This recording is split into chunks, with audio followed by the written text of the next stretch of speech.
All right. Okay, sir. Okay, sir. Okay.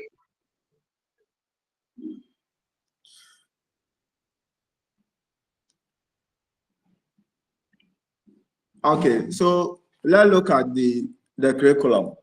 I think this course is a general curriculum. So what it means is that along the line, you may have your subject-specific curriculum as well, okay? So this one is to give you a general overview of what your subject-specific curriculum actually entails. So we're going to look at, yes. So we're going to look at the meaning and scope of the curriculum. All right. So every module activity, and then you come to the actual unit head. Just look at the objective about that particular unit. All right. We are going to look at how we can actually decipher the meaning of curriculum in its broad, midway, and narrow sense. Okay. And then when we are done, we're going to outline certain characteristics of the definitions that we shall give or that have been provided in our modules. Is that okay? Good. So now my question to you is that without referring to the book, what has been your own view of the curriculum?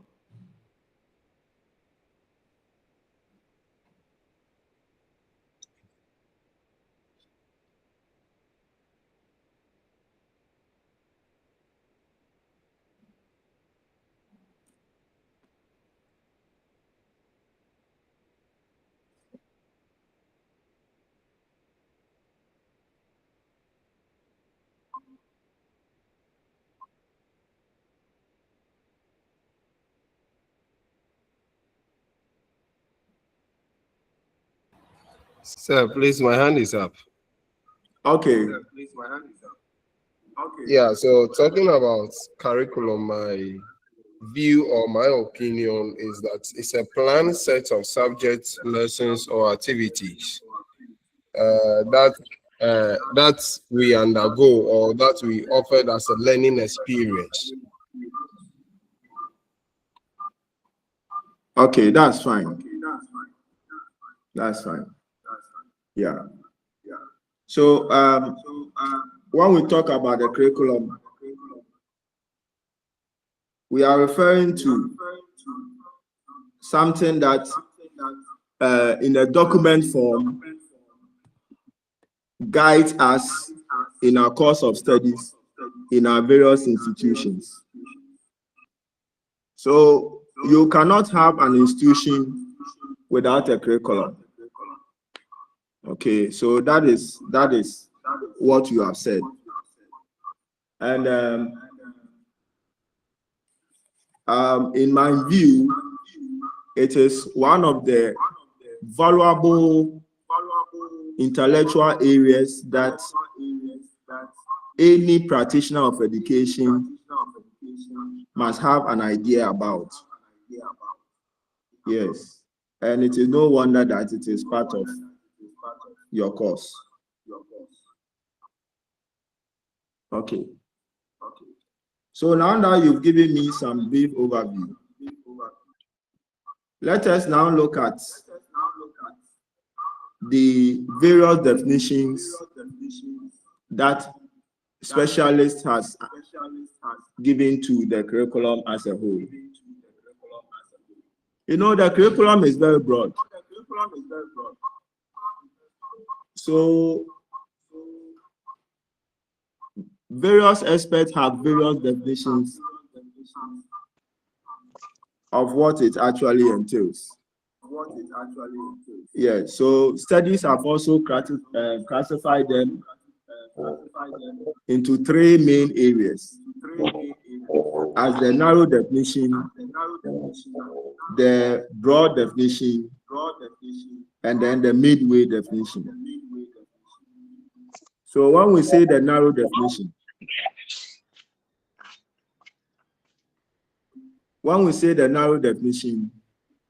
what we actually mean is that we are looking at the curriculum as a body of courses which is offered to educational institutions by a department. Okay. Yeah, so you see that if you want to look at the curriculum in this sense, then you see that, yes. Good morning. Please, I'm the online monitor for this course. Can you kindly share your screen with us? Yes, at the moment, I'm trying to do something like that. So when I picked from my laptop, I was getting a problem. That's why I switched to the phone. So when I'm able to go through, I'll do that. Okay. All right.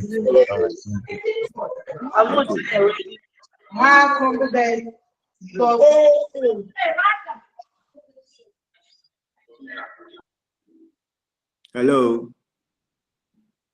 Hello. Have you all downloaded the course material?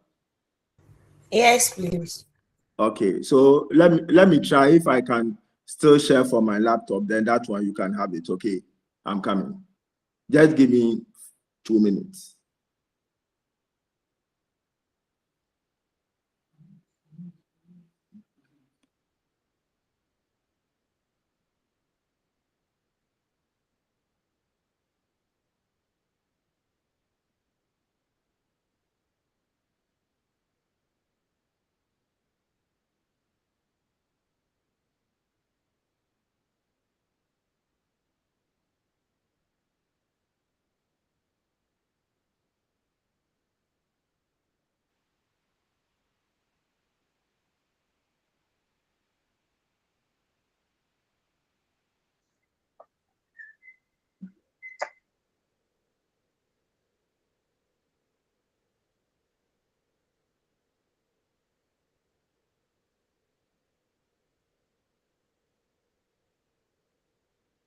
Okay.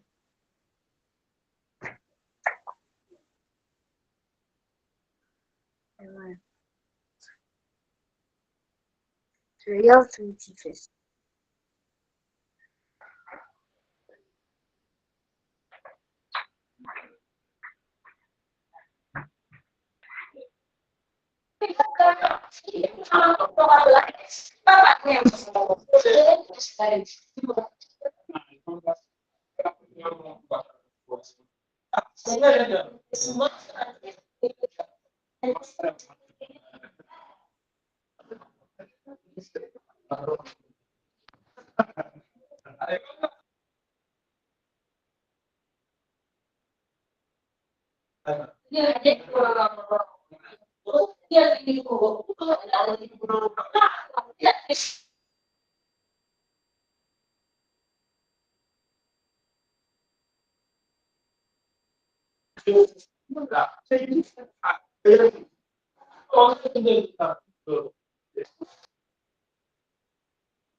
Hello.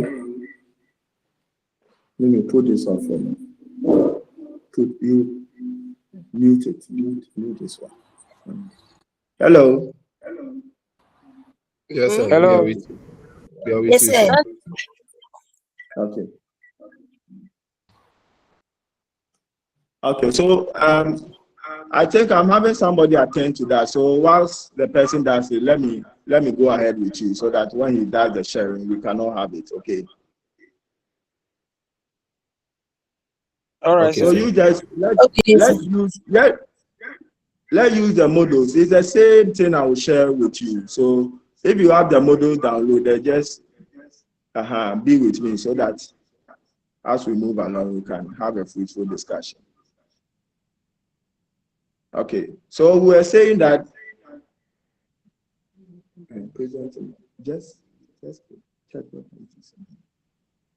So we're saying that when we come to the curriculum, we are talking about a very broad intellectual area with so many expertise having different meaning about the concept of the curriculum. So academicians have put the definitions of this aspect into three broad areas, namely the narrow view, the broad view, and then the midway view. So anytime you want to talk about the curriculum as an academic, you have to know which area you are approaching it from. Is it the narrow view? Is it the broad view?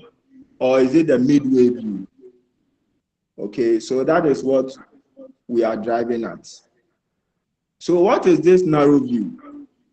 When we say narrow, we are all familiar with the word narrow. Okay, it is not that broad. Opposite of broad is narrow. And narrow is always limited. So this type of definitions, they limit the definition of curriculum to only the learning activities and experiences of learners within the four walls of a classroom. Okay, so you want to teach somebody mathematics, the topic, the level, after that the assessment, and that is all. Anything extra what from this, you don't consider it as the curriculum. So if the boy or the child even goes home and the mother sends him or her to go and buy something and then he brings a change, you don't consider it as part of the concept of mathematics or the area of mathematics that you are teaching. Okay, so this often gives a narrow definition of what the curriculum is. It limits the definition of curriculum to only the planned activities and experiences documented or established that are activated for teachers to work with and teach learners. That is all. Now, when we look at the broad definition says that no, you cannot limit education to only what you have planned to teach learners. At the end of the day, you assess them and then they are done. No. The broad view or the broad definition of curriculum is to consider everything that goes on in the school as part of the curriculum. So as you teach the learners English, if they go out for break and they are able to dramatize something with the English language, it should be considered as part of the curriculum, even though you have not planned or you have not taught them in the classroom. Okay, so that is the broad view. It considers experiences and activities that learners engage themselves in, even way out of what you have purposed them to actually study. Okay, so this is the broad view of the curriculum. Of course, whatever view that you have, it is bound to be criticized. So people of the field will always tell you that the broad view of the curriculum has limitations. And the limitations is that it always fails to differentiate between what is educative and other kind of education experiences from what is not educative, because it throws everything in there. The child goes to school and anything in the school or anything that is taught or anything he picks from the school becomes his educational experiences or exposures. Okay, so that is the one criticism of the broad view. Again, experts also say that no, it has a tendency to bring about unintended negative outcomes of schools. If you don't plan what you are teaching learners, and learners come to school and they come and do what they want, at the same time you say you are adding something to them to guide them, and you don't plan it, then somebody might even come to the school and will come and learn how to steal. Somebody will come to the school and will come and learn how to box or do boxing. Somebody will come to school and he will come and learn how to insult people because he has also met a group of friends on campus that are always insulting other learners.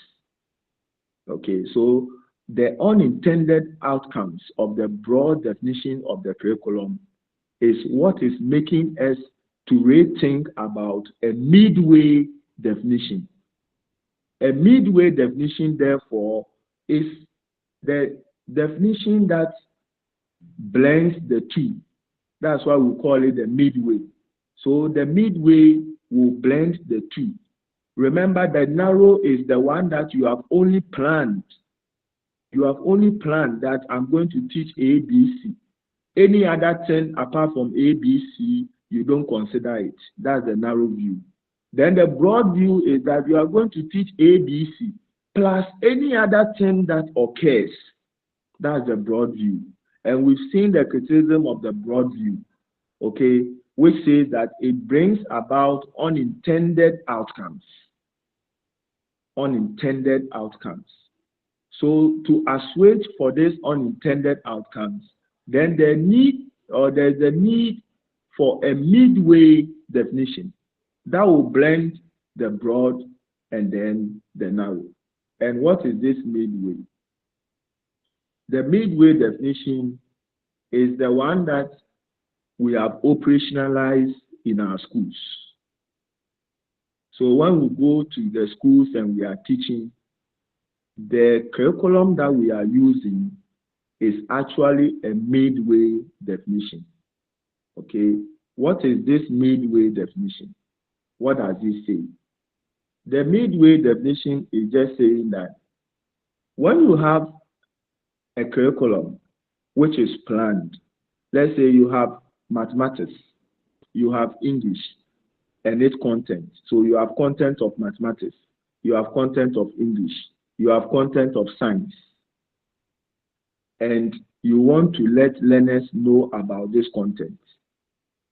What about if it happens that some of the content that you are sharing with your learners, it demands that you have to take them to the market, or you have to take them to the hospital, or you have to take them to the field so that they can blend the things that the content that you are giving to them in the classroom with the things that they are also seeing in the environment or on the field.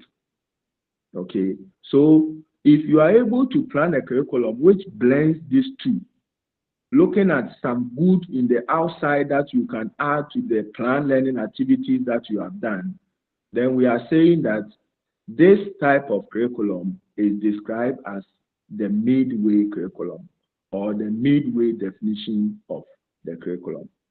And as I earlier said, that is the typical definition of the curriculum that we are using. is a midway. Okay, it takes something from the narrow and it takes something from the broad, and then it puts it together. Okay, it puts it together. Of course, everything that we do in this life, there will be some imperfections.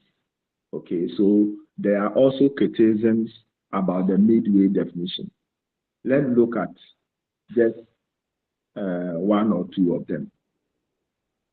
And one of the criticisms of the midway is that the learners become exposed to the effect of subcultures of the school, either deliberately or indeliberately. So you see that now that we are combining a bit the good of the narrow and then the good of the broad, we are also having a situation whereby learners risk being exposed to other things that are not planned. Okay, and when we talk about subcultures, we can talk about certain habits that certain learners bring to the school environment when they meet as a group. Okay, hooliganism and so on and so forth. Okay, so this are some of, or this is one of the criticism that it is also attributed to the narrow definition of the curriculum. Another one is that the curriculum is a planned content or is a planned activity of action. That is, the teaching and learning activities of the school are deliberately structured and programmed. Okay, and this is done to achieve a certain desired learning outcome. A certain desired learning outcome.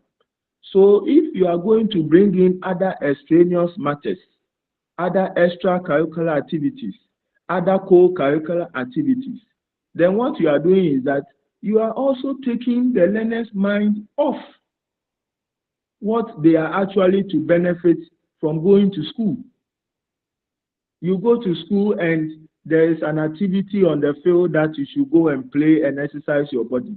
Is that the reason why I came to school? I came to school to broaden my horizon. I came to school to be exposed to a particular content. Okay, so if you are giving me this type of a blended definition of a curriculum, then you are going to expose the learners to some of these risks of not attaining their learning outcomes. And it can be a problem for educationists or for some educationists. Okay, so these are, or these two, I think the rest you can get them, but for the want of time, let's limit ourselves to the two. When you have time and you are reading, you can pick the others and make note out of them.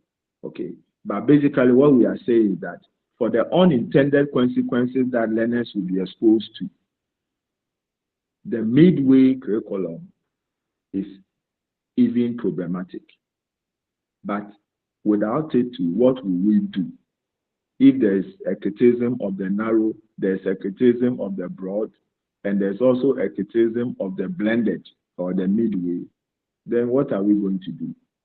Okay, so we have to try and work with it. And like I said, the curriculum that we are actually using is a curriculum which came from a blended view or a blended point of view, which is the broad way and then the midway. I'll pause here for some questions and then I'll continue. If you have something to add or ask, you can unmute and talk and then.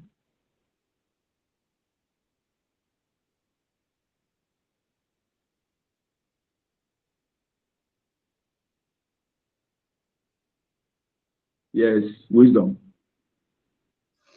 Sir, Yes. I want to ask, so in this case, can we say sporting activity and excursion activities in the school comes as a result of midway curriculum? Yes, yes. The sporting activity and what you mentioned, You know, Excursion. in the school excursion, we have something. Later, we are coming to learn a lot. Later, you see that we have some terms that we use in the school. Sometimes we say extracurricular activities. Sometimes we say co-curricular activities. When we go ahead of the book, or as we go along with the book, you see that you're going to learn that when we say co, it means that it is something that is not actually part of the content that was designed for learners to learn. But because we feel that if learners do those things, they can also be better. They can be better. That's why we call them co-curricular. Okay. And when we Sir. say something is yes. So Sir, Fori, there's Yes. yeah. so Fori, please, you are still not sharing your screen. I told you, somebody is working on it for me. I beg you, but I don't want to spend a lot of time myself on it. So, as at when he does it, I will switch to the laptop and then we can share the screen. Okay, I'm That's using fine, boss. my phone now. Please, That's just fine, so boss. bear That's with fine. me. Okay.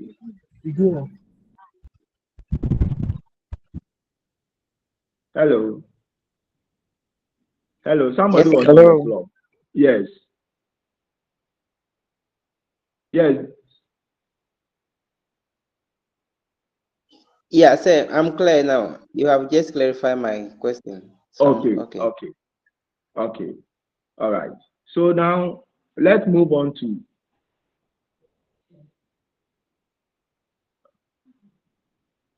okay.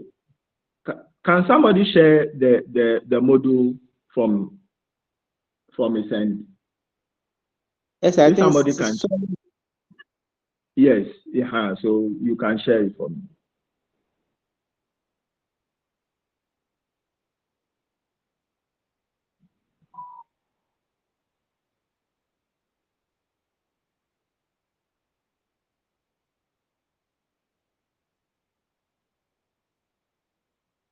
Okay.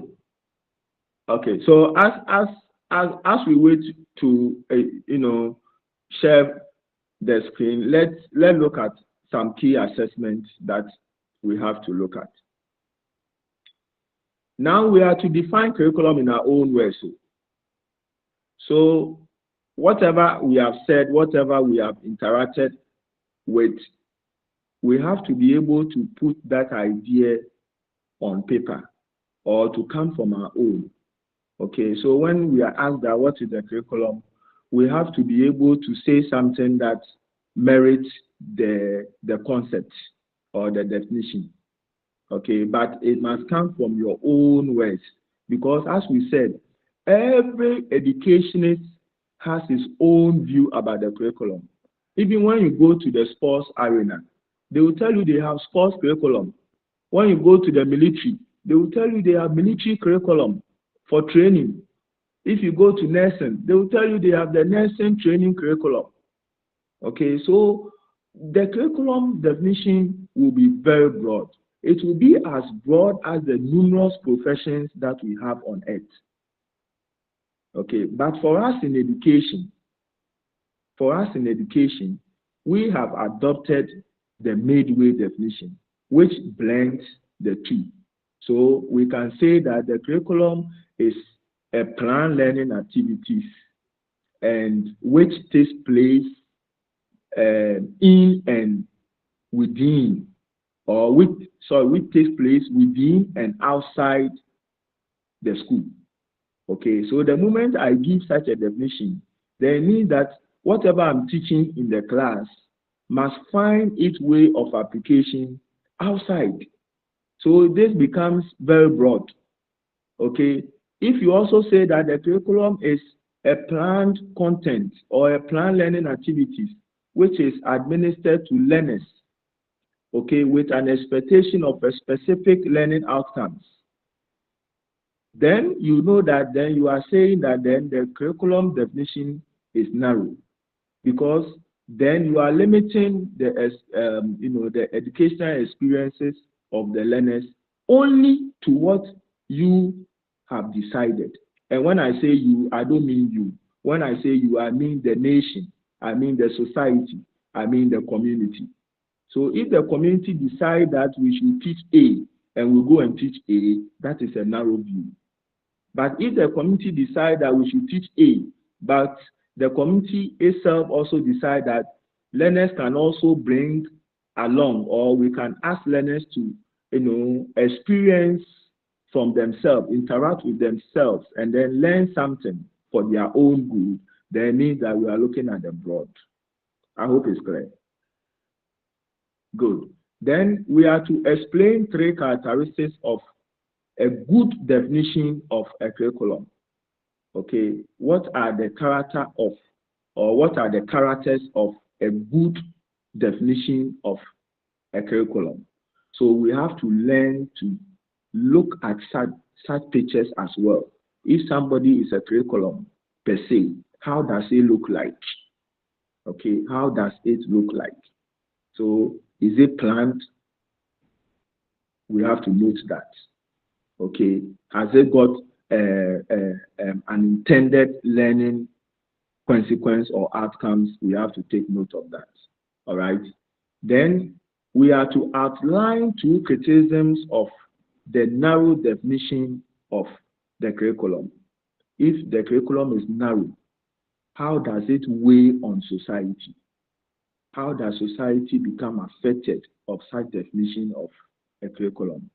Now you see that we are learning something in school that we call OWOP. Okay, our world, our people. That is a broader view. Okay, because it is anticipated that the members of the society might not grow in the society or might not grow to work in that particular society. Some of them may have themselves, traveling to other countries. And when they go there to work, will they fit into the cultures of those societies?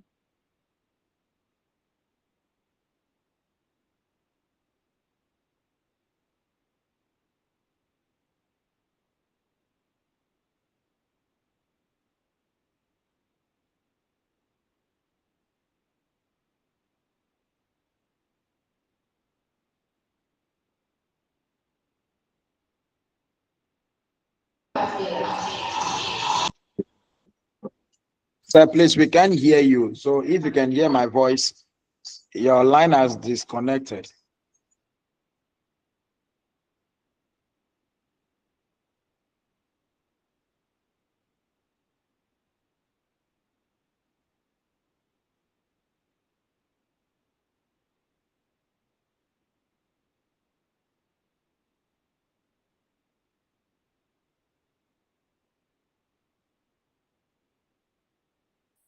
Hello.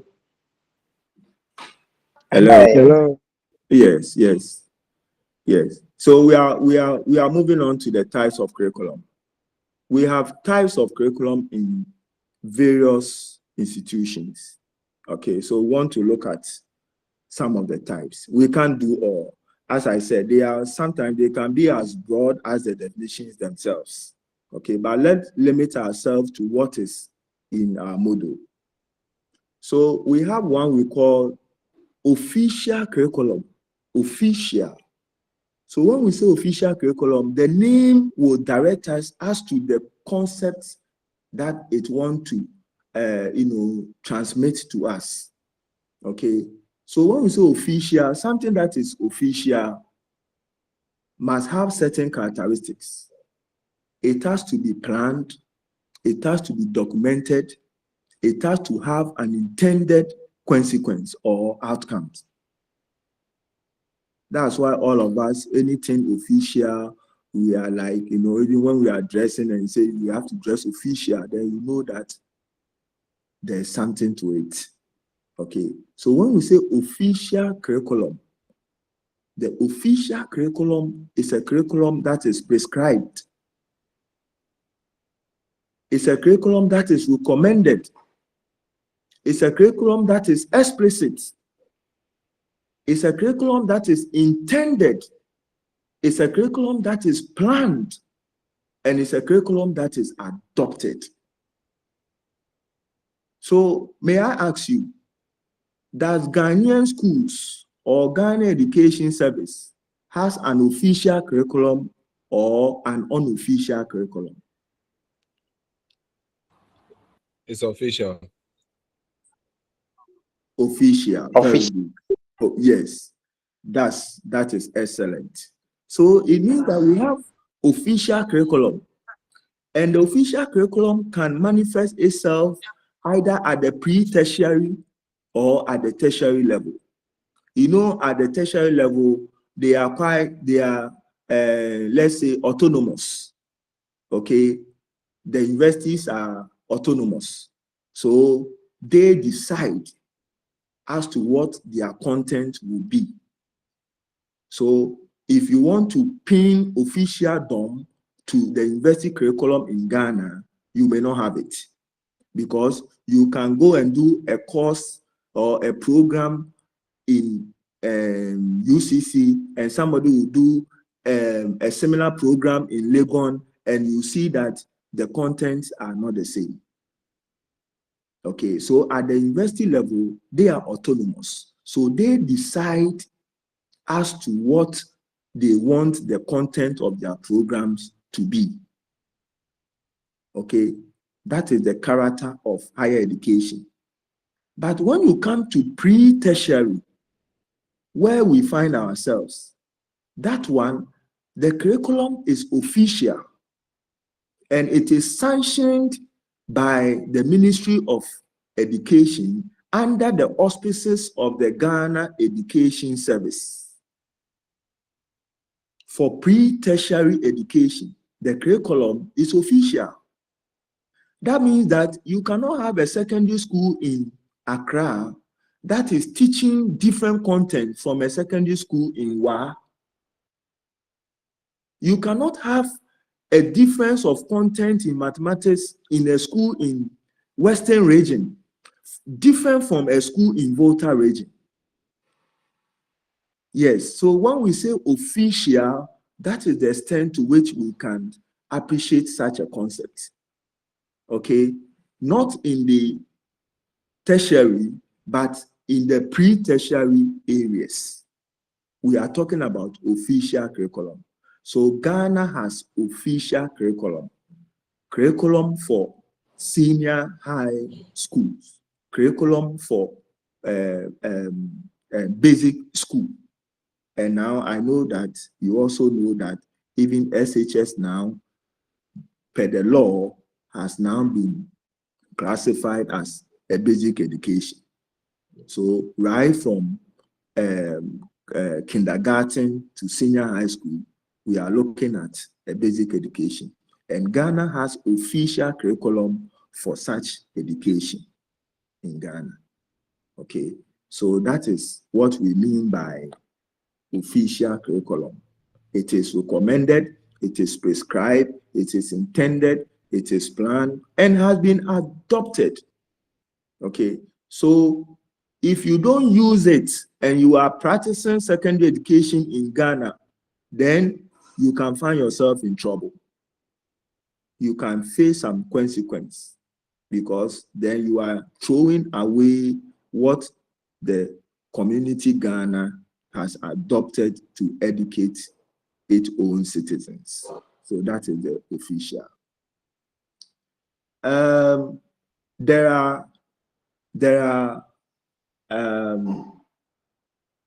are experts and people who have said so much about official curriculum.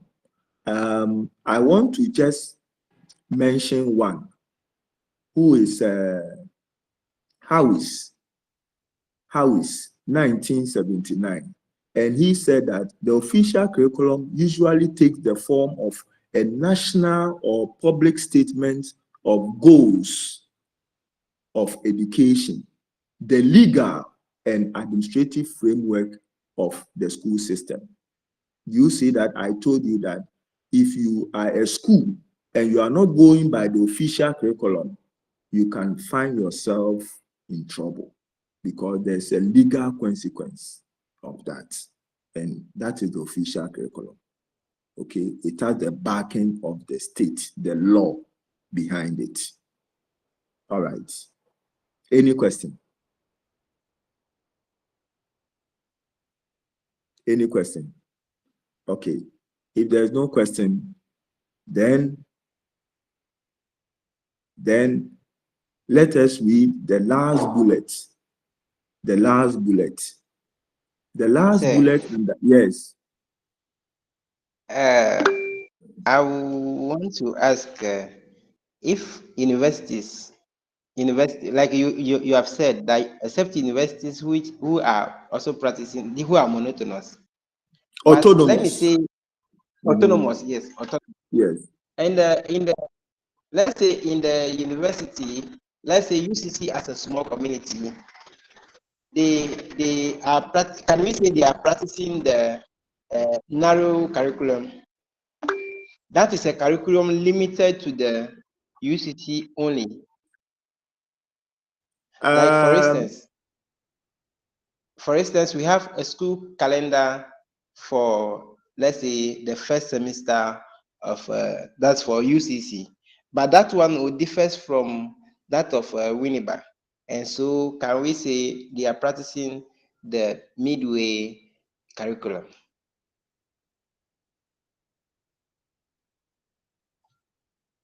Hello, sir. I think sir is off, but if I can explain a little bit, the narrow is talking about a body of course offered in an institution or educational department. So that will be referred to UCC as you are asking. But the broad has to do with the involvement of the extracurricular activities and then the co-curricular activities, which is what the midway. So the blending of all the broad and then the narrow, that is the midway.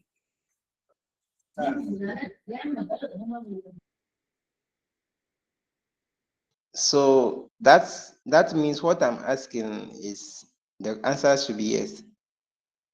Yes, because all universities, they are autonomous and they are on their own, and whatever they plan for the school, that is what they read. But for the formal, for the official, as Sir has just explained, that one has legal backing, it's been adopted, and it's structured to be followed strictly, like the basic curriculum or the basic school curriculum, the SHS, and then the junior high, the preschools, the primaries, and the rest. So they are following the officials based on the characteristics that the official curriculum is having. Okay then.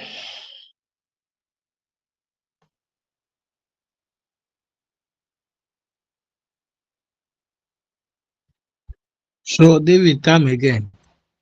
Are you saying university curriculum is a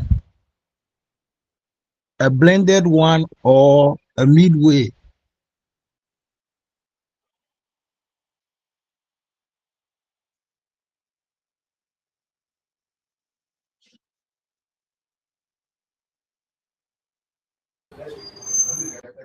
Yeah, so in my understanding, the narrow is focusing on a course which has been offered in a department or in an educational institution.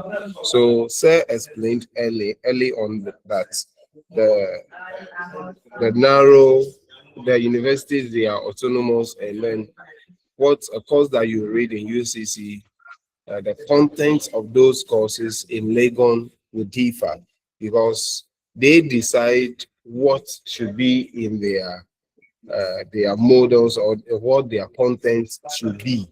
So when we look at the narrow definition over here, they said a course especially as a specified fixed course to study in a school or college as one leading to a degree. That's the second definition for the narrow curriculum. So what Wisdom was saying, that's what I'm explaining, that the point he's making, it is what narrowing to what the universities will follow the narrow curriculum structure.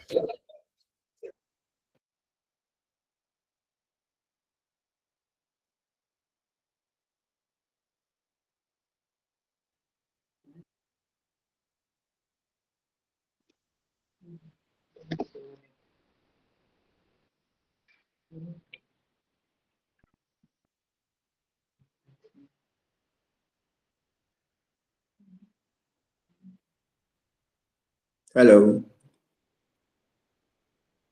Hello, sir. Welcome back. Okay. So we were on the former curriculum, so we are done with it. I think there was a question that was coming, but I don't know what happened. I think I went off myself. Yeah. So if the question, then we can take it up. Yeah, sir. I was asking that can we say universities are practicing the narrow way curriculum since they are autonomous? Yes. The fact that they are autonomous doesn't mean that they are practicing the narrow. They have the right. When we say autonomy, what it basically means is that they have the right to decide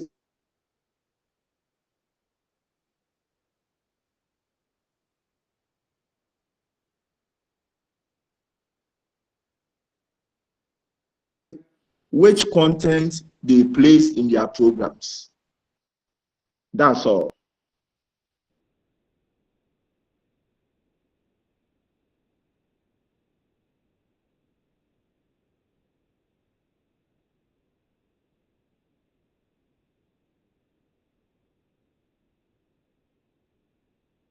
This online thing, we always find it wanting. Oh, Network is never our mate.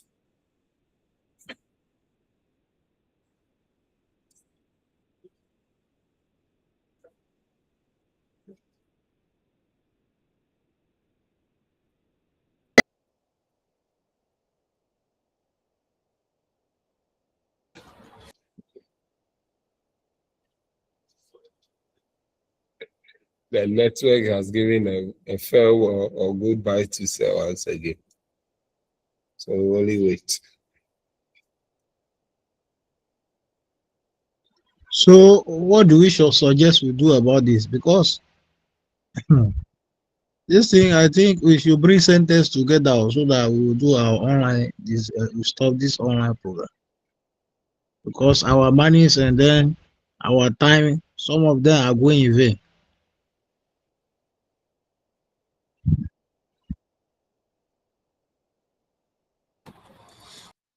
The possible fight we can all fight is what some of us did by allowing centers that are minimal and closer together so that we will have the face-to-face. But no one is willing to do so. So we are still facing the same challenge and we will still face it till the semester ends.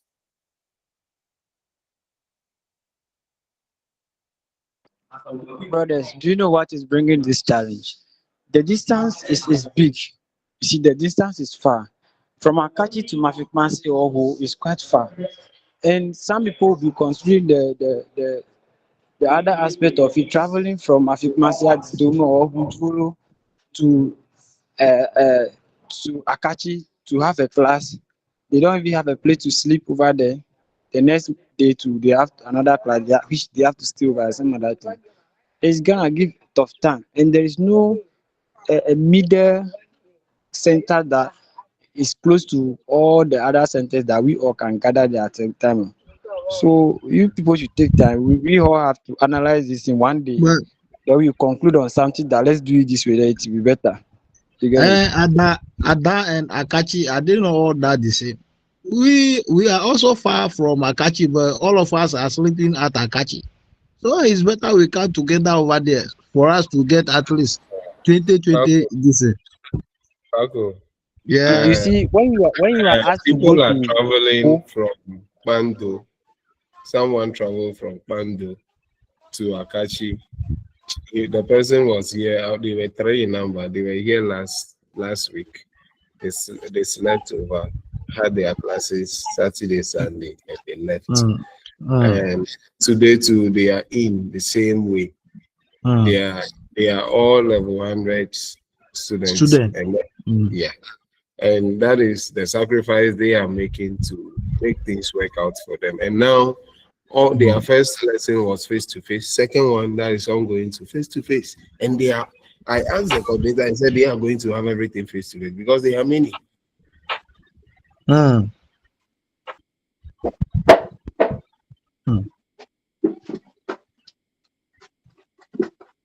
So we all have to do something about this because network is not our brother, and our time is not on our side.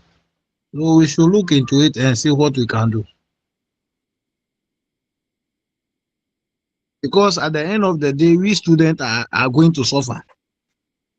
Nobody will hold UCC responsible for any of their inaction. Hello, please. Those that are in Adan Center, that they are advocating that there is a need for them to come to the Akachi Center to have their face-to-face. Is it going to be for all the the programs, or only the course?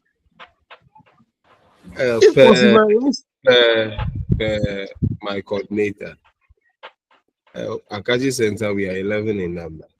And we need only 4 students for the core courses to be done face-to-face. And the elective, the number UCC gave is 10. So Akachi Center is only 2 of us that are doing maths and IT. So when 2 of us we are out, they have 9. So they are just left with one student because the rest of them, they are doing social and English. So they are just left with what? Just 1 student to have their electives face-to-face. So this will even be at a greater advantage to those centers that are a bit closer to Akachi, because they are going to have their core courses face-to-face and have their elective also face-to-face. Okay. Thank you. So, have you heard? Yes, please. Our channel is so guys, let's do something about this because network is not favoring us again. So let's do something about this because some of our lecturers, even though excuse me to say, they are coming without a blackboard. They will say whatever they will say. It's like audio type. We will not be clear with our distance, and they will go. So let's do something about this. Hello. Paco, one thing that you should understand is this is university education, tertiary education. So tertiary education, they they don't teach. And for this one, we are fortunate to have books that we can look into it. When you go to the mainstream, the lecturer will come and give you the book and ask you to read from this page to this page. At the end of the day, you write your exams, you write your quizzes. Oh, yeah. So you have to understand. I know, my brother. I know, I know what you are saying, but I'm saying this concerning the explanations, some of the explanations. And that is what I'm saying. Paco, take your time now. And one after the other, please. Soft copy.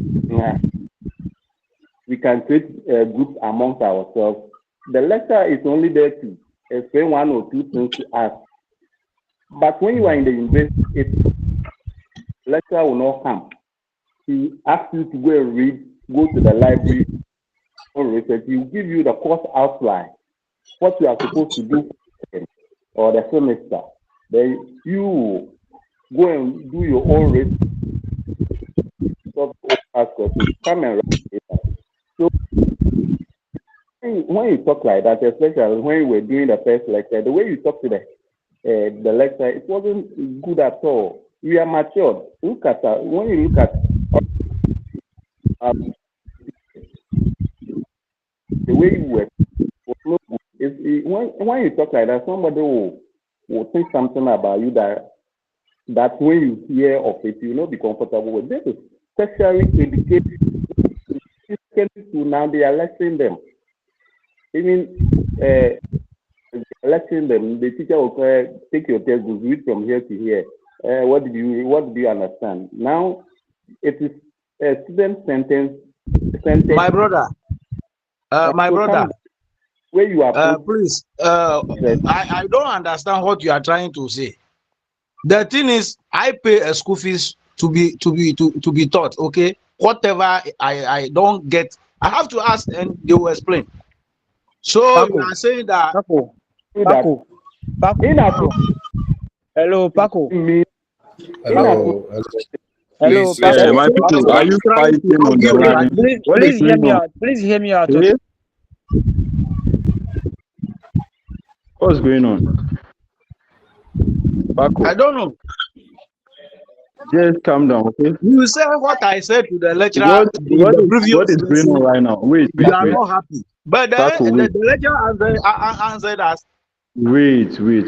What's going on right now? It's not a matter of arguing about this thing. Just relax and solve this. And those that are not at Akachi Center, it's not that we are closer to Akachi. That is where we are in Akachi Center here. Eh?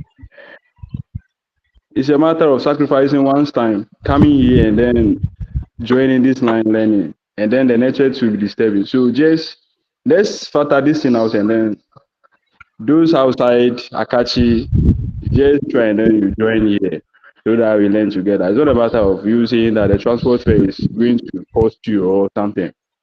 Is it going to cost you more than the school fees that you pay? And then by the end of the semester, you just earn nothing? No. Eh? Look at this time. This is our instructional. We're supposed to be learning something right now. But the network is failing us. So what should we do now? And we are here arguing about something that is not serious. Eh? Oh. guys, let's just calm down. This argument, we are This just is a trying to correct situation. Paco that the way he spoke to the lecturer in the initial stage that he can't to class without blackboard and what something. It shouldn't be so. If there is something like that, we know we all pay school fees and we are to be taught face to face, but it is not going that way. But we should not resolve this in a harmful way. It should be in a calm way that we do it that everybody will understand that these people they are clear. You understand? Please, They say if you want to fill up an please elder, let me come there is in. a way Let me out come to in. do it. Please let me come. This is a situation that we have rating. We have given a formal complaint to UCC. Report. This is a situation that we have encountered during last semester. Some of us wrote to UCC that, if the online is going to bring a challenge like this, like that, then they should please request from the lecturers to maybe share their screens and then display whatever they are doing to us. So you could realize that during the first lesson, even the class monitor was requesting that the lecturer should share the screen or display what is his material. And this one, so the lecturer did the same. And what my brother Frederick is trying to say is that this is a tertiary education. This is tertiary. You have been considered a matured person. You have passed through much stages. So what he's trying to present to us is, it is not everything that the lecturer will come out and then display for you to see. Some of the things he will give you directives. Go and do this, go and do that. But then the necessary ones that need practicality, those ones, they are the ones that they will display to us. So this shouldn't cause any kind of panic. But the major problem we should be facing is whether the lecturer comes to class with to display this thing, to share screen or not. We have the models. So ours is just to read, pass, get our certificate. But the most important thing we should be fighting is the challenge that we have at hand right now, which is the online. Right now, we are trying to have class, and all of a sudden the network went up. So we can see that we are just wallowing our time away at this very point in time. So we should rather think of a solution to resolve this issue than arguing among ourselves. I don't know which of the centers that got their results for information literacy for last two semesters. So I personally called the lecturer that taught us, but the lecturer was saying that he has submitted the result to UCC. I called UCC to the point that the registrar said I should write a letter indicating the centers and then that have not gotten their results. I placed that on the platform. Some centers they showed up. I added them to the letter. But till now, the result is not out. The representative that came from UCC last week, I met her face to face and also has given the letter, that same letter to her, just for our results to be released.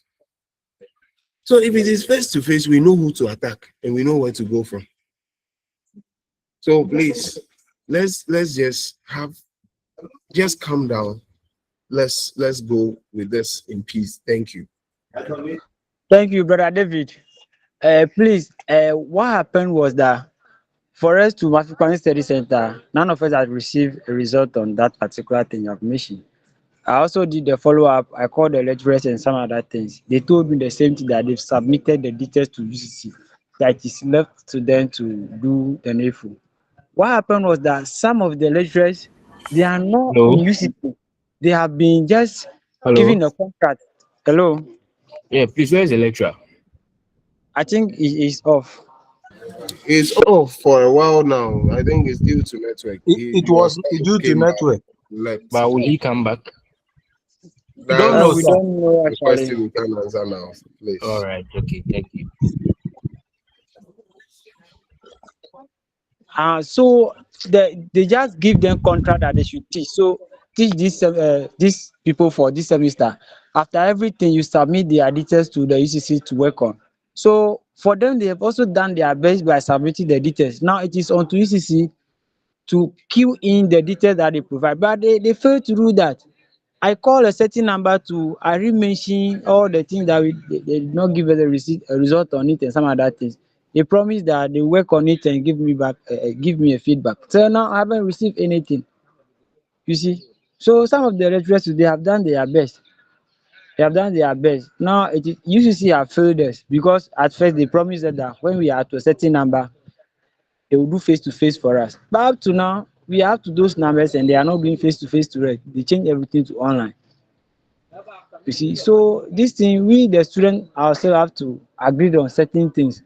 Hello. Then we see how best we can address it. Thank you. Hello. Hello. Hello. Yes, sir. Yeah. Hello, Yeah, sir. we are back. Sorry for the break. Okay. Thank you. All right. Okay. Yeah. So let move on to the informer so we can get something. So when we say the informer, as the name suggests, the informer means that it is not officially planned. Okay, it is not officially. It is on voluntary basis. Somebody will say the structure of the curriculum, the content, and whatever is not that coming from the top. Okay, so that is the informal. It's not well structured, and it is not well planned. Okay, something like ad hoc something. Yeah. Then if we say that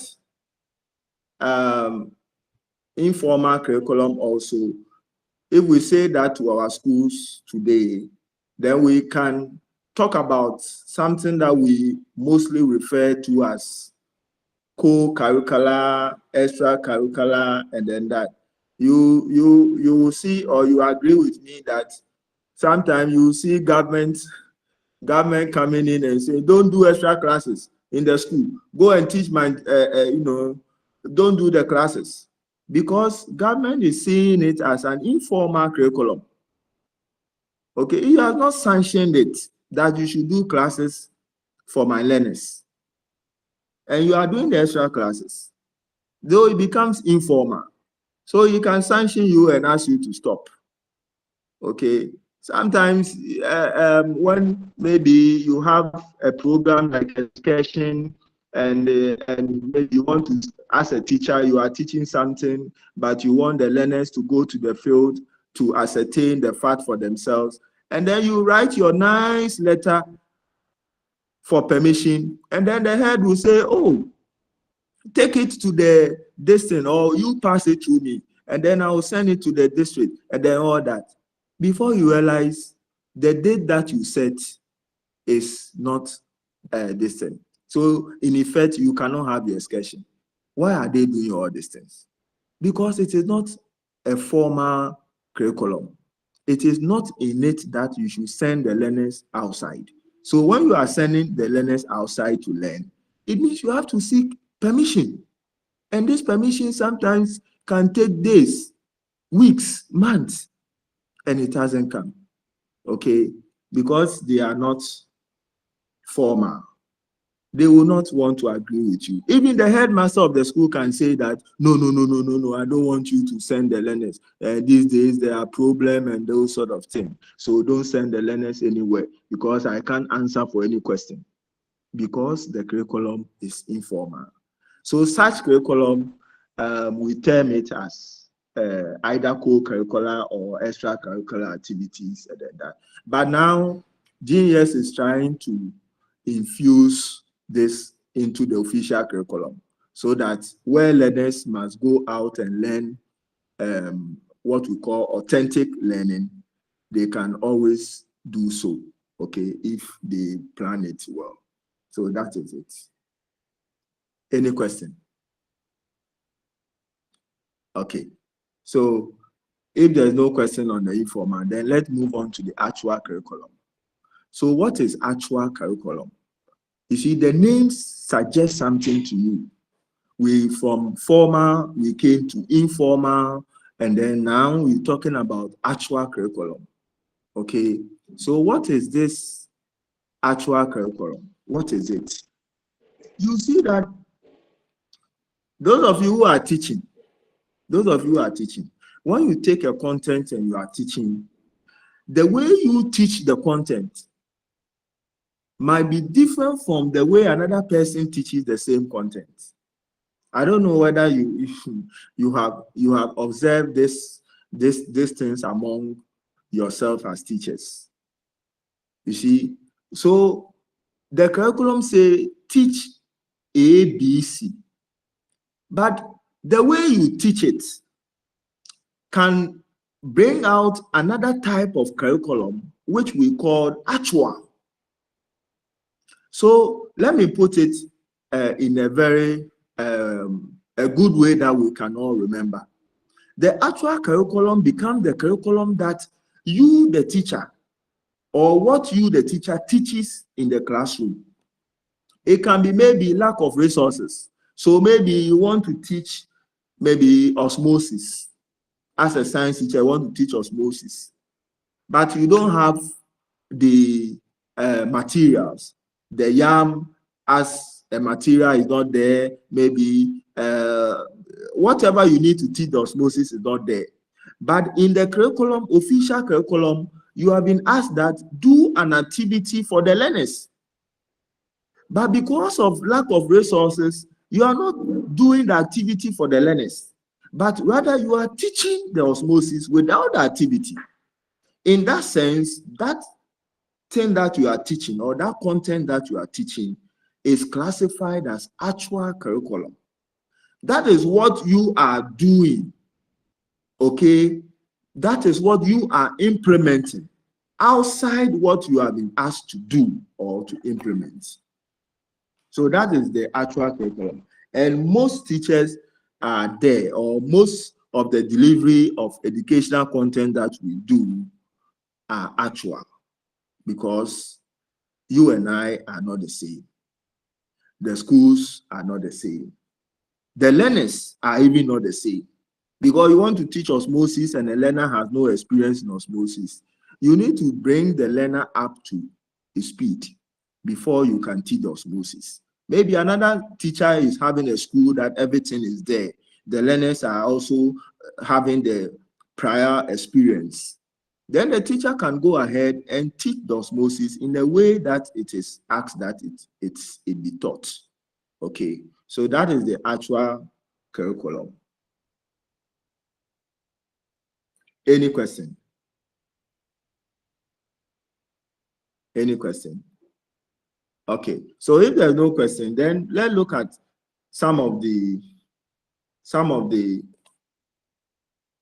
factors which makes teachers to teach actual curriculum, or teachers to be seen as implementing the actual curriculum.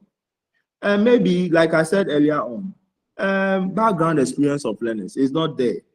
Resources is not there. Teacher training is not top-notch.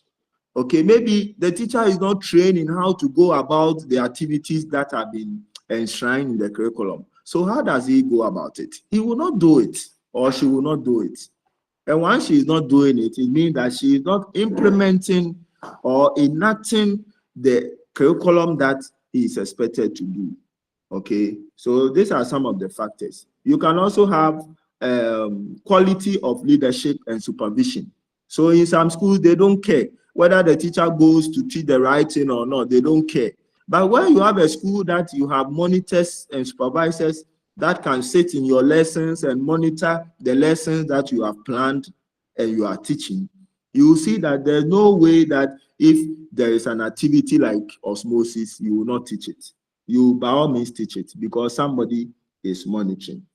Okay, so when you monitor, you can have some expectation, but if you don't monitor, anything goes. All right, good. Now let's move on to the solution for bridging the gap between official and actual curriculum. So let's move on to the solutions. So here we are saying that teachers should be asked to do manageable work according to their intellectual capabilities. Okay, so some of us, it's not everything in the curriculum that if you take the curriculum that is in now, some of the activities, you know, some of them you cannot carry them out. All right, but those that you, so a content may have about 2 or 3 activities, maybe geared towards the same objective. All right, so you can pick the one that resources are available, your expertise is also top notch, and then you can deliver to the learners. Okay, then you can do that. So once you're able to do that, you can teach the actual curriculum, so you can teach the official curriculum that you have been given. Then teachers should also be supported to develop genuine interest. Okay, genuine interest. Some of us, we are teaching science, but we don't have interest in science. We are teaching English, but we don't have interest in English. So you see that a teacher may be teaching English, but will never organize a debating activity for the learners, because the teacher is not interested in those things. Okay, meanwhile, there is a debate session there as part of the content. But because we are not interested, we will be dodging some of these things and we may not teach them. So the teacher must also be very, very interested in the subject area that he or she is handling. And that will go a long way to bridge the gap between achieving the official curriculum and then that of what the teacher will intend to do. If then we also have a type of curriculum we call the now curriculum. Okay, so now when we say now curriculum, what does it mean? Now curriculum, what does it mean? Yes.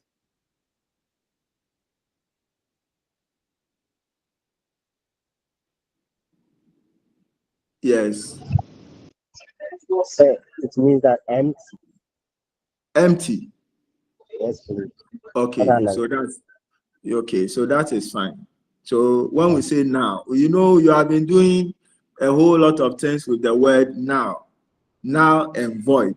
Okay, so when we say null and void, you know what it means. All right.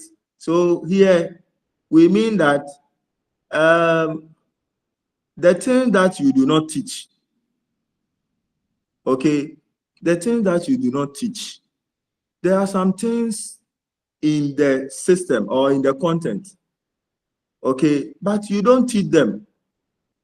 You see them as they are not important to the learners, so you don't teach them. Okay, maybe the way to greet an elderly person or the way to ask a question. There are some teachers, when you go to their class, they have told or they have, you know, asked the learners to rise up anytime that they see a visitor. When you go to another classroom, the situation might be different. Okay, so that is the now curriculum. They are the things that we don't teach, but we expect that it will be done. And according to ISNA, 1994, okay, he is saying that anytime you talk about the now curriculum, it is the one that we do not teach, thus giving students the message that these elements are not important to the educational experiences or in our society. Okay, so we don't care. We don't care. Maybe you are teaching and the student dresses anyhow and is seated in front of you. You won't say anything. You won't say there is not a good way to dress. And the learner is sitting there. So the learner will also grow up, leave the school environment, and then when he starts work as an official person, he will be, you know, flapping his dress on top of the trouser. Okay, and this is the now curriculum. So we have to make it or make a conscious effort to sometimes help our learners with some of these, you know, behaviors that are good for the society. Not necessarily that it is in the content, but once we know that they are good for the, you know, the progress of the society, we can inculcate such behaviors into our learners. Okay, right. Then we come to the hidden or the covert curriculum. Hidden. Sir. Hello. Yeah, sir, please. Yeah. I want to know if now curriculum is classified under actual curriculum, because I'm looking at it in a way that is what actually happened in the school. Let's say this is actually what happened in the school, and therefore can we say it's also actual curriculum?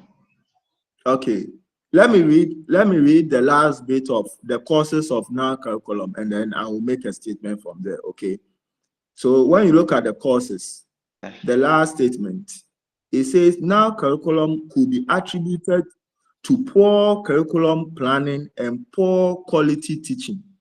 Can you get that? So sometimes we don't anticipate some of these things, and that's why I made mention of the dressing issue. Okay, you see, when you go to some schools, the way the children are all tucked in will give you a sense or a tone of the school.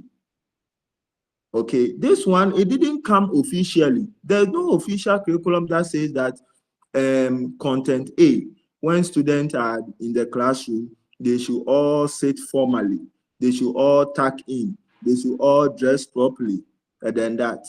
Okay, to somebody, it is not important to education. How does my tucking affect my understanding of the content of mathematics or osmosis or citizenship. Okay, so we don't actually do some of these things. And when we don't do them, the students also think that, oh, because they don't talk about it or they don't teach us. Remember that the definition of curriculum is coming from a blend of the narrow and then the broad. So if you don't teach something, then the students also take it that, oh, because they are not asking us to, tuck in on campus or whilst we are in classroom, that means that it is normal to dress anyway outside. So that is how it is. Okay. Yeah. Okay, sir. Just to add up. A school in Homauli. Yeah, David. Yeah. Yeah, I just want to add up. A school in Homauli Senior High. They have been trained to always tuck in and look decent all the time. So even the seniors there have also inculcated that habit, that even they are now teaching the juniors. So when they see you a junior in town and then your uniform is just on the kneecap just like that, they'll punish you over there. So that habit and that tradition has been there and is still there till today. Thank you, David. So yes, that is it. You have nailed the right on the head, and that is what I'm talking about. So this one, it is not coming from the top. No GAS have sanctioned that Maoli student must always be this or precept student or St. John's grammar or seminary should be this. No. But as you rightly said, the tradition of the school, So it is making way for the now curriculum. What we think that it is right is what we must help our learners with. Okay. So that is very, very, very good. Now let's move on to the hidden curriculum. The hidden curriculum. So when we say hidden curriculum, what do we mean by hidden curriculum? And as you can see, this all the terms that we are learning today, you see that the words are very explicit. So all you need is the understanding or what goes into them or how they are organized, and then you are okay. So when we say hidden or covert, what do we mean? If something is hidden, it means that the thing is not seen or the thing cannot be seen.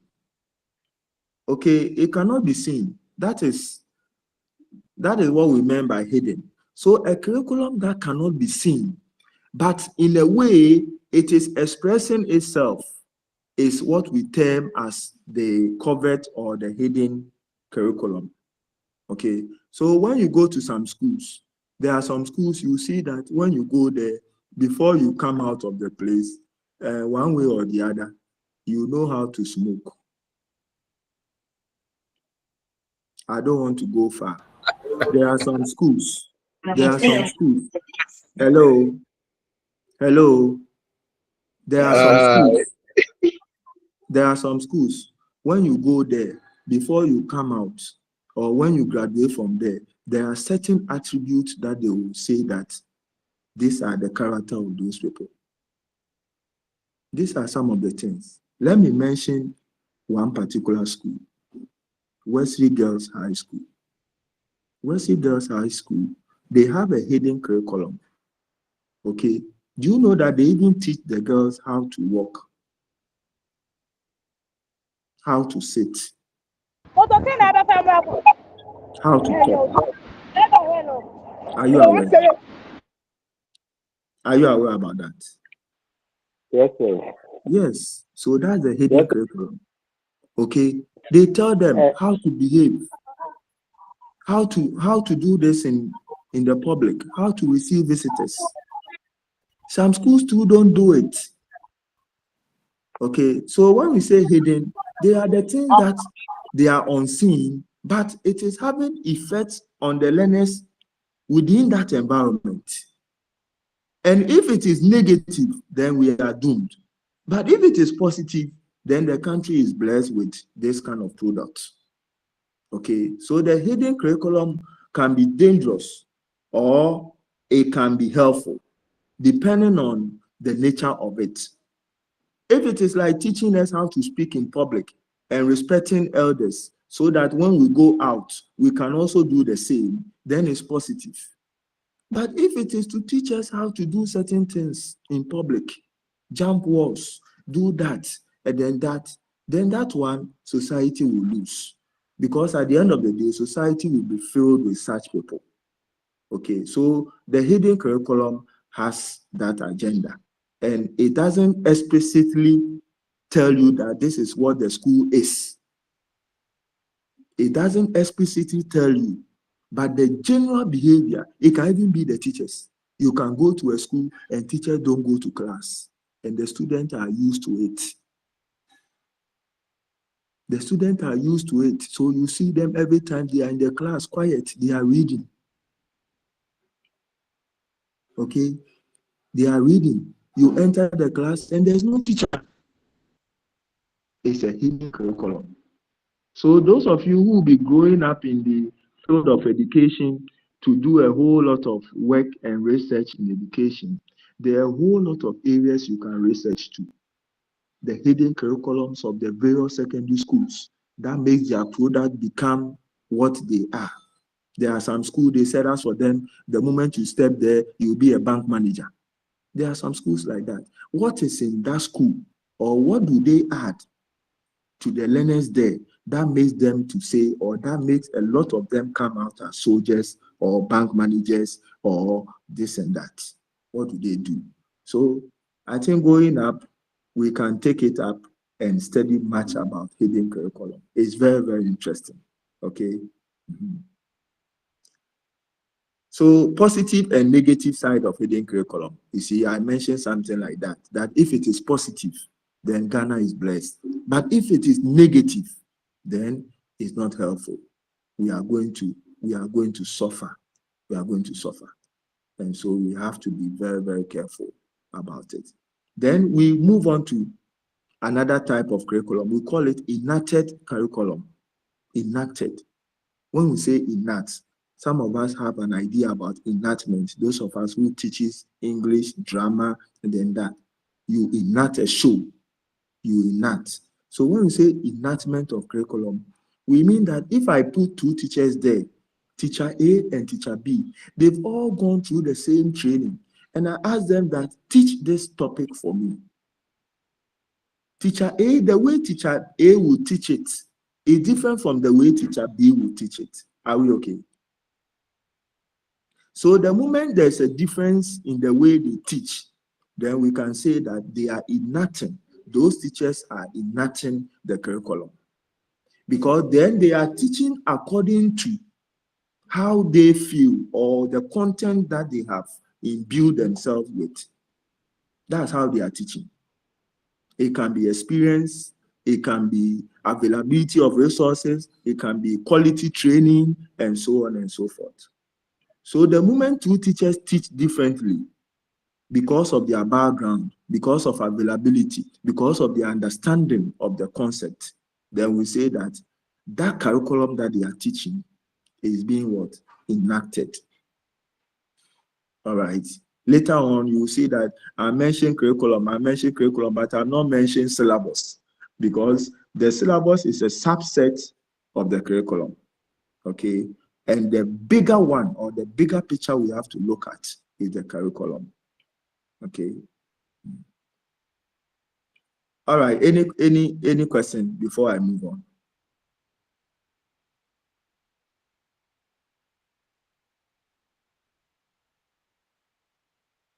Any question? Okay. So if there's no question, then the eighth one, yes. Yeah, my question is just pertaining to the experiences on the field of teaching. Why is it that the current curriculum used in basic school is being referred to as a standard-based curriculum, but the older one was called the syllabus? What's the difference over there? Okay. Okay. So even though it is falling outside the scope of this lecture, let me try to give you an idea. So when we say a syllabus, the syllabus is not planned. It is haphazardly arranged. Now, the teachers must do that for themselves. They have to set objectives, and then based on the objective, they will arrange the content in order that to meet the objective. So that's the syllabus. If you come to the curriculum is planned. And we have type of curriculum. So the basic definition of a curriculum or the character of a curriculum is that there's a planned effect. Okay, you remember one of the questions is that we should list the character of a curriculum or the characteristics. So it is planned. Now, if it is planned, it can be standardized. So if it is planned and standardized, then it becomes a standard curriculum. So a standard curriculum is just saying that, okay, week 1, if you are in a school in Accra, teach ABC. If you are in a school in Volta region, you to teach ABC. Any school in Ghana, teach ABC. Week 2, if you are a school in Ghana, teach DEF. Every school in Ghana must teach DEF. Okay, that is the standard. So the standard takes away the opportunity or the power you had as a teacher to say, oh, this week in school A in Western, I'm teaching DEF, and then next week I will teach ABC. That has been taken from you. So that makes it the standard. Okay, so it is planned. It is planned and it is executed across everywhere or all board. Okay. Thank you so much. Okay. So now let's move on to the experience curriculum. So the experience curriculum, as the name suggests, okay, is experienced by learners. Okay, it's experienced by learners. And it's normally focused on the intellectual orientation of the students, okay, and their training and their other backgrounds. So that is the experience curriculum. All that we are saying is that you see that there are some things when you want to teach and people don't have the experiences, then you have to go back. But if they have the experiences, then you can step up or you can, teach it the way that they know it. All right. So that is the experience curriculum. Normally, that one favors learners who have very diverse background. So let's say you are teaching something like social studies, and you are teaching something about cultures. Somebody is coming from WA, somebody is coming from Volta region, somebody is coming from Western region, and all that. They will be able to share with you what things pertain within their culture based on their experiences. Okay, so that is the experience curriculum. That one pertains more to the learners. Okay, so you see that when you are reading our test, the test focuses on learners rather than the teachers. That's the experience curriculum, because we want to base teaching on the experiences of the individual learner or the learners in the classroom. Then we move on to unintended curriculum. Okay, so what is unintended curriculum? Because this one is short, let me read it so that we can all be abreast with the point. It is the unanticipated consequence of the planned curriculum, information made available to a group of learners, okay, which may be processed differently by each individual, creating a diverse range of behaviors, reactions, and all that. Unintended curriculum. Okay, so this one, I don't know, but a good example I want to bring is, you have finished teaching, you have taught the learners, you have taken them through series of activities. Then you ask a question, and then all of them is giving, or all of them are giving different answers. What will you do as a teacher? Maybe one word that you say, or one word that you said, is taking their mind off. Let me give you a typical example. The moment I mentioned the universities are autonomous, I think Wisdom said that, then does it mean that the universities are offering a narrow definition or operating a narrow definition of the curriculum? You see, that is unintended. That is unintended, but Wisdom has taken it that way.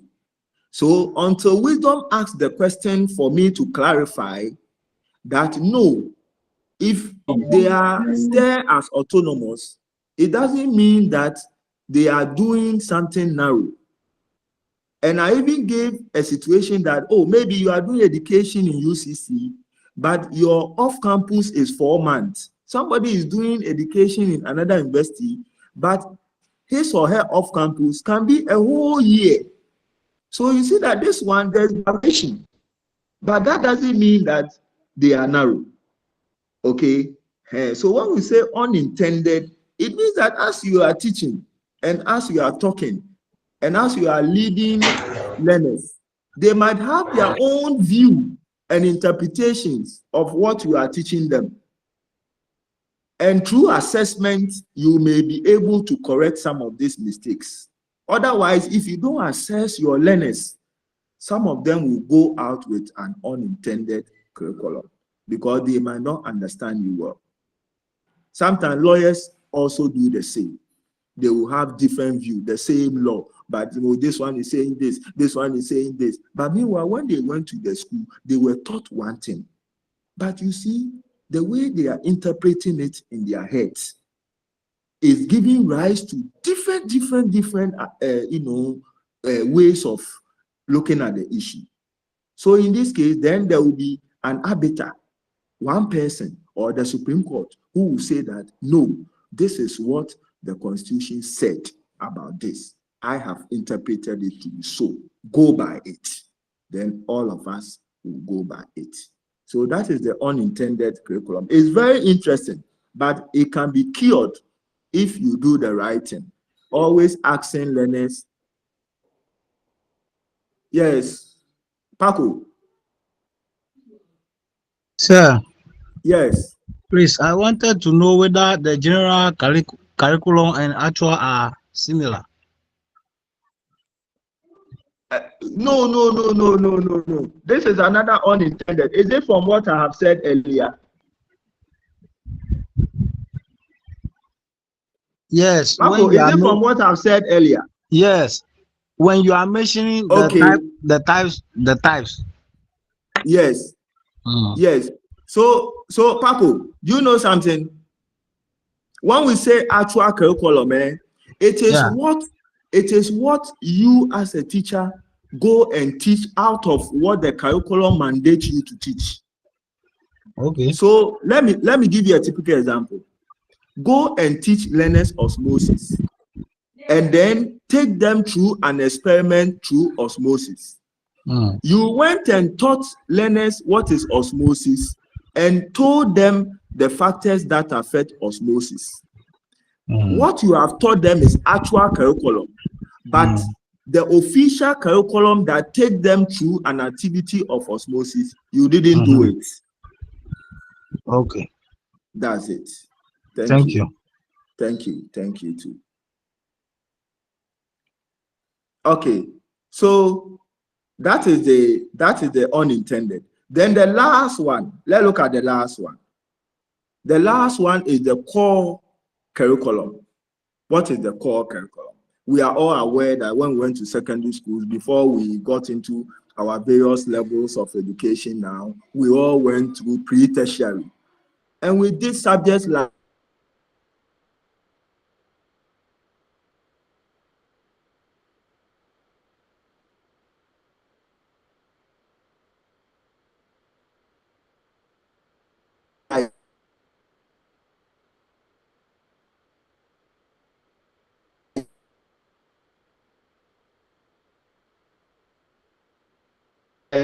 core science and all that. Okay, so all these courses, that way of thinking that affects the nation in a particular direction. Okay, so social studies, English language, mathematics, and science, these are all core subjects, and they are the core curriculum. It means that you cannot have any secondary education program without them. You can have your electives, and then you can have your core, because society or Ghana sees that these core subjects are what will bring us together. If I know the mathematics, I know the social studies, I know the science, I know the English, as everybody knows around his program, it can help us to move forward. So that is the core curriculum. Any question?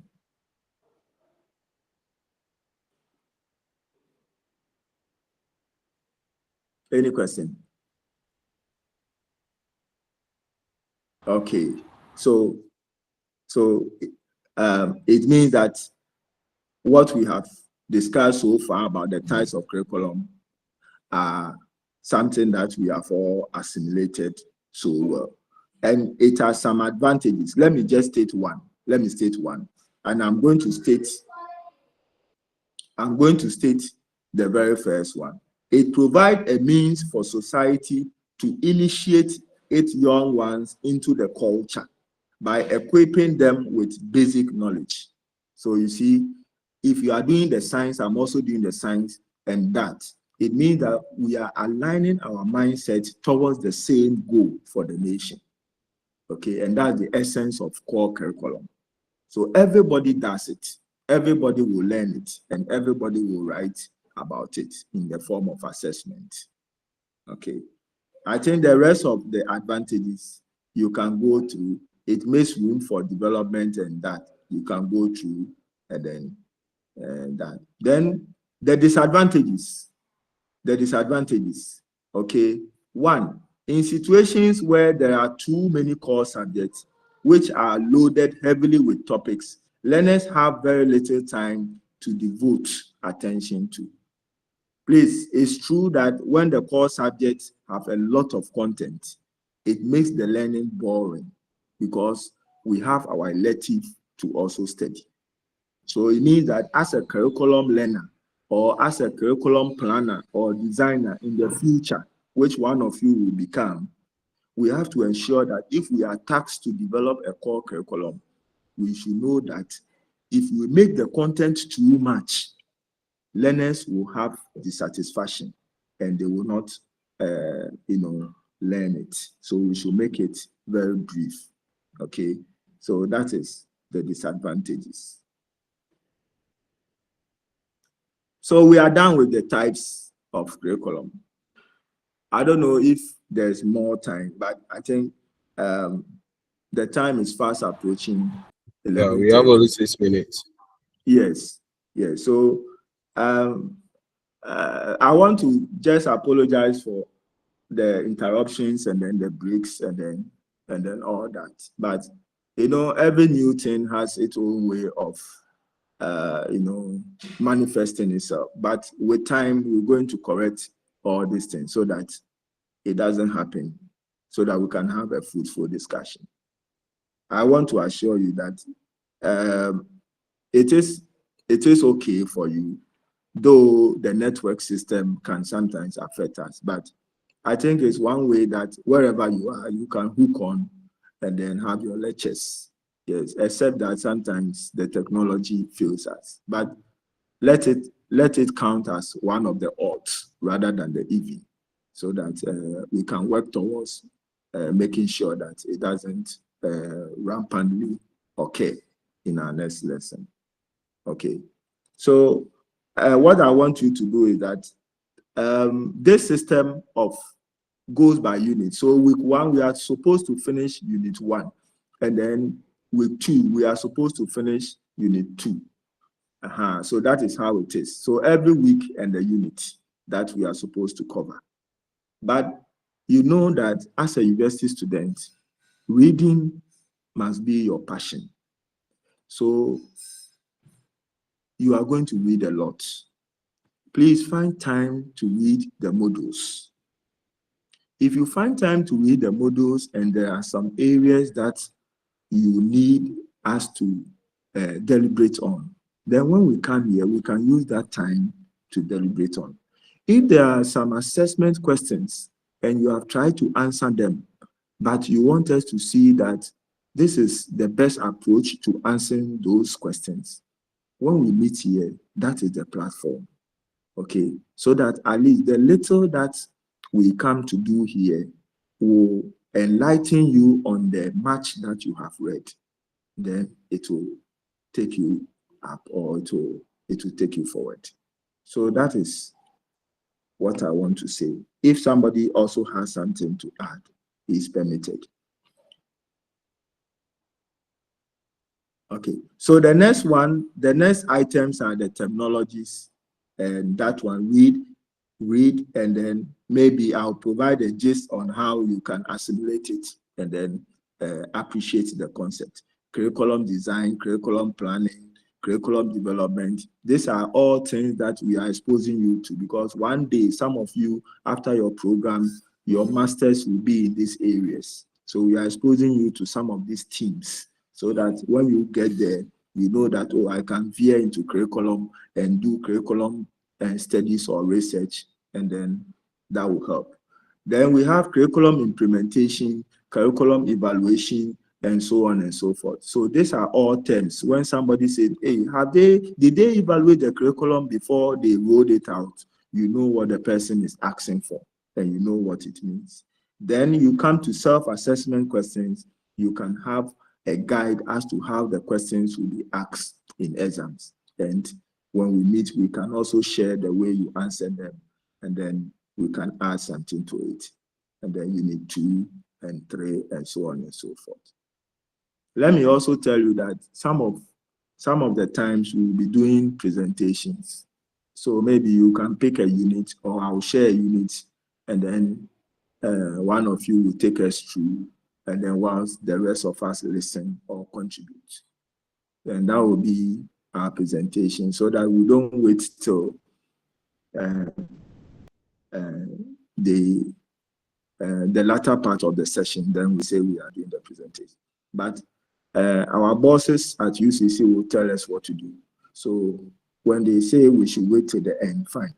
If they say we should go ahead, so that as you present, we can also put some score down for you, then that's also fine.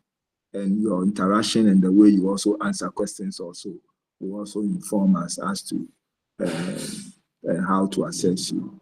So feel free to participate and feel free to share your thoughts. This is a big platform for the university, and nobody is going to gag you or anything. Whatever you have, you can share with us. We are all learning in progress.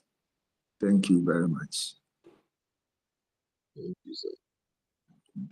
You're welcome, sir. You're welcome, sir.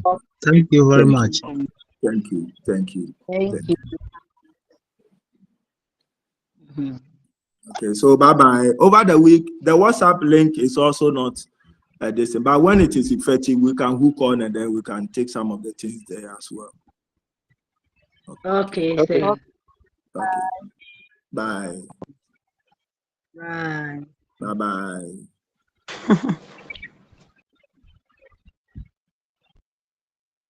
Bye. Freddie.